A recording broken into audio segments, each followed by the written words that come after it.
Assalamu alaikum dosto. I hope you all are okay.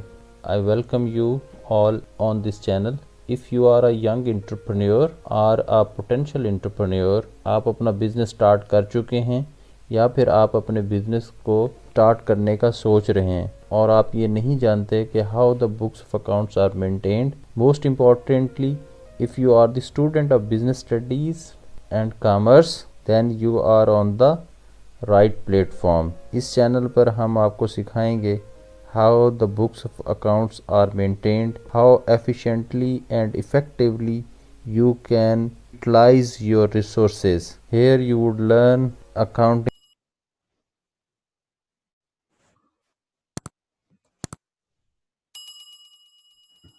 चलें जी, अब हमारी नेक्स्ट ट्रांजैक्शन नंबर 7.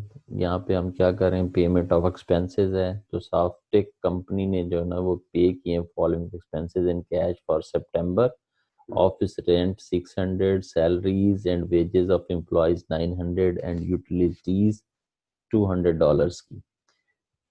तो ये टोटल सारे के सारे एक्सपेंसेस हैं. तो यहाँ पे हम क्या करेंगे, एक्सपेंसेस कॉलम में, और यहाँ से हम क्या करेंगे, कैश से इनको डिडक्ट कर देंगे, माइनस कर देंगे, और इधर रेवेन्यू के कॉलम में ये ऐड अप हो जाएंगे. यानी ये एक्चुअल में हमारे कैपिटल अकाउंट से डिडक्ट होंगे.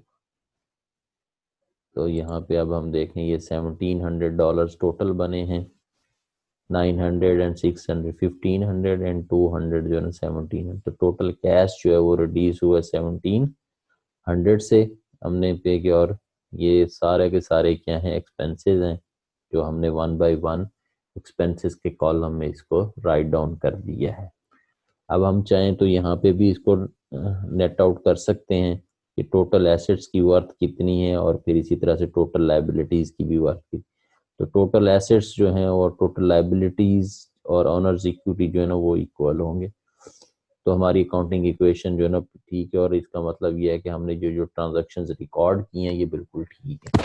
और अगर ये एसेट साइड और liabilities and honour equity side अगर बैलेंस नहीं होते, तो इट मीन्स फिर हमने कहीं ना कहीं ट्रांजैक्शन में कोई ना कोई गलती की हुई है.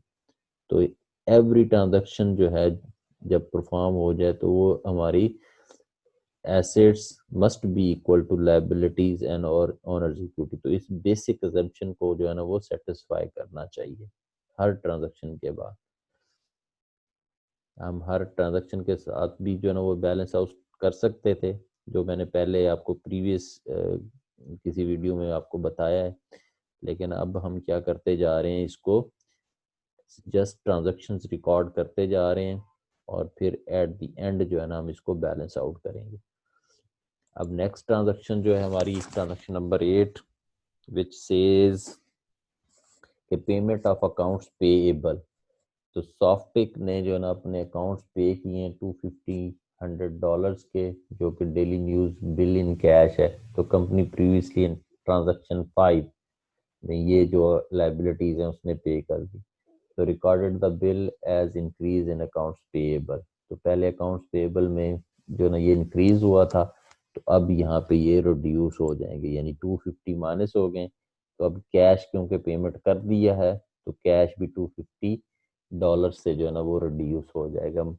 यानी $250 जो है ना कैश से माइनस होंगे, और $250 जो है वो अकाउंट पेएबल से भी माइनस हो जाएंगे, क्योंकि इन जो अकाउंट्स पेएबल थे डेली न्यूज के 250 ट्रांजैक्शन नंबर 5 के वो पे आउट हो गए हुए. तो इस तरह से ये ट्रांजैक्शन भी आपकी कंप्लीट हो जाती है. इसी तरह से नेक्स्ट ट्रांजैक्शन है हमारे पास number 9, receipt of cash on account. तो रिसीट जो है ना वो हमने यानी कैश रिसीव किए हैं, जो कि हमारे Softic received 600 in cash from customer who had been billed for services in transaction 5. तो 6, तो ट्रांजैक्शन 6 में जो हमने अकाउंट रिसीवेबल थे हमारे 1000 के, तो उसमें से अब वो कह रहा है कि 600 जो है ना उसने रिसीव कर ली है. तो अब क्या करेंगे, यहाँ से हमारे $600 जो है वो अकाउंट रिसीवेबल से माइनस हो जाएंगे और कैश में ऐड अप हो जाएंगे, क्योंकि कैश हमारे पास आ गया हुआ है, और रिड्यूस जो हुए हैं उसका इम्पैक्ट जो है वो अकाउंट रिसीवेबल पे गया है. क्योंकि हमने उनसे रिसीव किया। तो ये ट्रांजैक्शन नंबर 9 जो है ना हम इस तरह से रिकॉर्ड करेंगे कि हमने $600 जो है वो डिडक्ट कर लेंगे, माइनस कर दें अकाउंट रिसीवेबल के कॉलम में, और क्योंकि हम कैश रिसीव कर चुके हैं तो उसको हम कैश के कॉलम में इसको प्लस कर देंगे। तो यहाँ पे ये हमारी ट्रांजैक्शन भी कंप्लीट हो जाती है। इसी तरह से जो हमारी नेक्स्ट ट्रांजैक्शन है, ट्रांजैक्शन नंबर 10, ये हमारी लास्ट ट्रांजैक्शन है अकाउंटिंग इक्वेशन को प्रिपेयर करने की, और जिसमें हम देख रहे हैं कि withdrawal of cash by honour, कि कैश जो ऑनर ने विदड्रॉ किया है। तो मिस्टर अहमद जो है वो विदड्रॉ, जो कि ऑनर है बिजनेस का, उसने 1300 कैश जो है ना विदड्रॉ किया है from the business for personal use. जो पर्सनल यूज की ट्रांजैक्शन होती है उसको हम क्या कहते हैं, ड्राइंग्स कहते हैं। तो ड्राइंग जो है उसने रिसीव यानी यूज किए हैं 1300 के, तो कैश में से 1300 रिड्यूस हो जाएगा, और यहाँ पे ये ऑनर्स इक्विटी में जो ड्राइंग्स का कॉलम है उसमें भी ये हम 1300 जो है ना वो माइनस कर देंगे।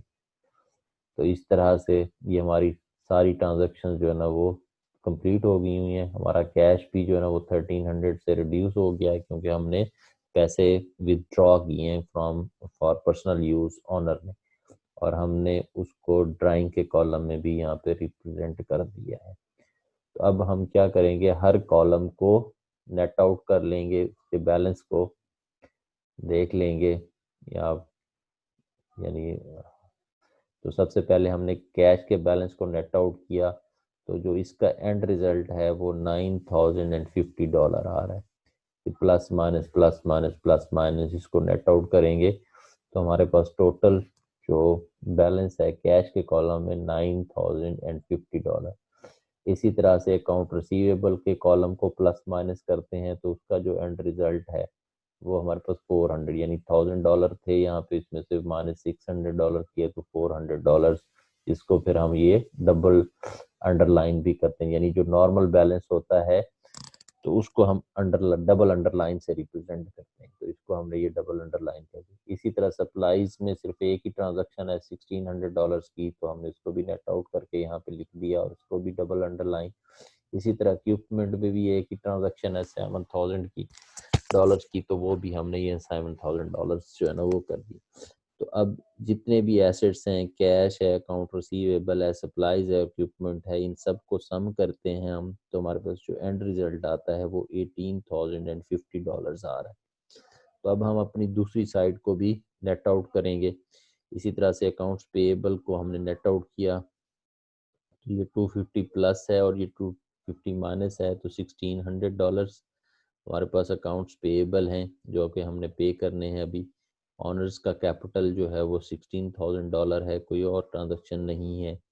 इसी तरह से ड्राइंग्स जो हैं वो लास्ट ट्रांजैक्शन में आए थे, जिसको जो है ना हमने माइनस किया है 1300 से, तो वो माइनस हो रहे हैं यहाँ पे। इसी तरह से ये रेवेन्यू है हमारे पास, रेवेन्यू अकाउंट है, तो ये हमारे पास 3700 के रेवेन्यूज हैं।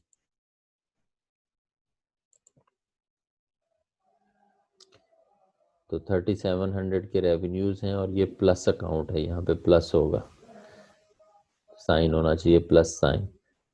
और साथ ही साथ अब हमने ये यानी ये 3700 बन गया, 1200 एंड $2500, तो इसका नेट सम जो है वो 3700 है।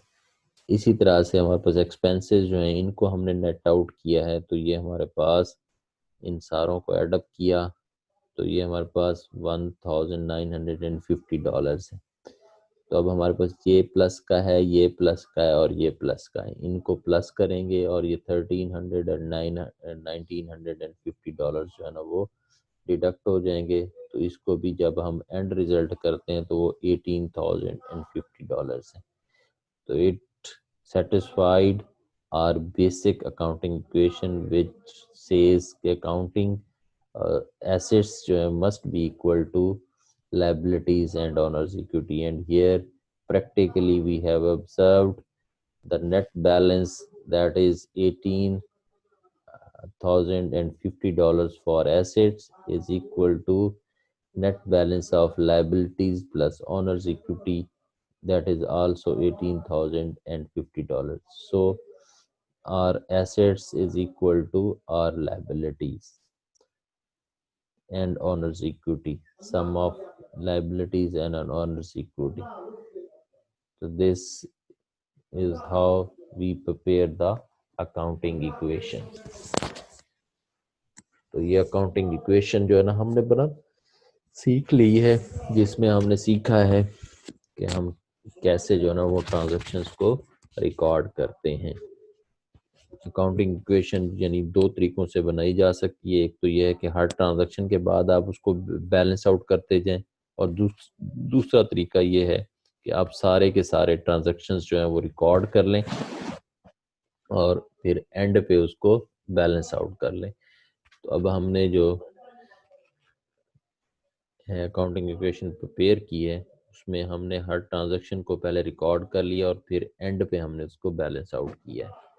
तो हमारी अकाउंटिंग इक्वेशन जो है ना वो हमें बता रही है कि हमारी ट्रांजैक्शंस बिल्कुल ठीक हुए हैं, क्योंकि हमारे दोनों बैलेंसेस इक्वल है।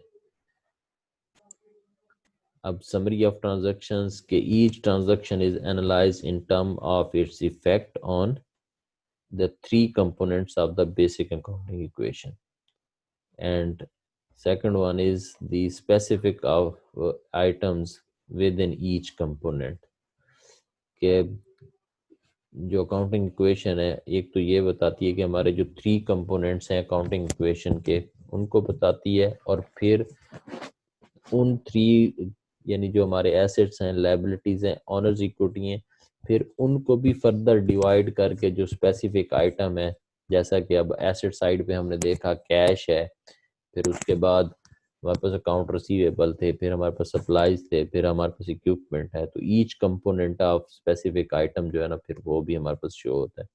और दूसरा ये है कि the two sides of the equation must always be equal, और वो भी हमने ऑब्जर्व किया, हमने देखा कि एसेट्स जो हैं वो इक्वल हैं हमारी लायबिलिटीज और ऑनर्स इक्विटी, यानी कि बोथ टू साइड्स जो है ना वो नॉर्मल बैलेंस शो कर रहे हैं और दोनों साइड्स जो हैं वो इक्वल है।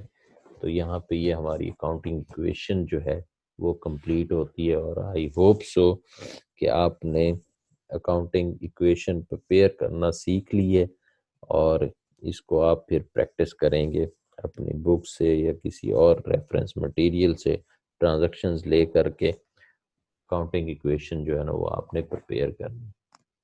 Thank you.